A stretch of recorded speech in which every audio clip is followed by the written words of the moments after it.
Ես ներկայացնում եմ բժշկական քիմիան, կենսօրգանական քիմիան եւ կատալիզը եւ մարդու առողջ ապրելակերպի կարեւորությունն է, այսինքն բացահայտել նոր ակտիվ նյութեր, որոնք կնպաստեն հիվանդությունների հաղթահարմանը, նոր մատչելի կատալիզատորներ, որոնք կնպաստեն արդյունավետ նոր նյութերի սինթեզին։ Հենց վերջի առնվազն 2-3 տարիների ընթացքում մեր որակը բարձրացրել ենք եւ եթե ժամանակ ուղղակի միայն կերազենք, կմտածենք, որ դա մեզ հասանելի չի,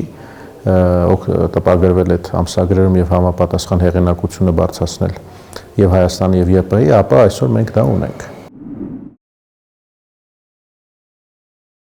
Գիտության ամենակարևոր մարտահրավերը դա որակը, ոչ թե քանակը, այսինքն շատ հաճախ պայմանները, պահանջները, մետրիկաները սովորական գիտնականից պահանջում են արագ հոդվածների հրատարակում, բայց որպեսզի ունենաս լավ կենսագրություն գիտության մեջ, պետք է միշտ հասկանաս, որ որակն է կարևոր, այսինքն որակյալ հոդվածն է կարևոր, որակյալ հետազոտությունը։ Արհեստական բանականության օրինակ կիրառումը տարբեր կենսաբանական համակարգերը ուսումնասիրելիս եւ դա խնդիրներից մեկն է, որը որ պետք է փորձենք հասկանալ ինչպես կիրառել եւ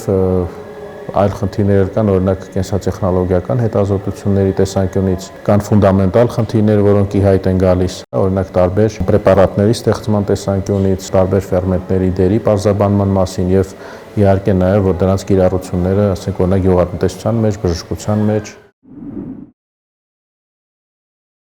Արագընթաց գնացք, որը մի 10 տարի առաջ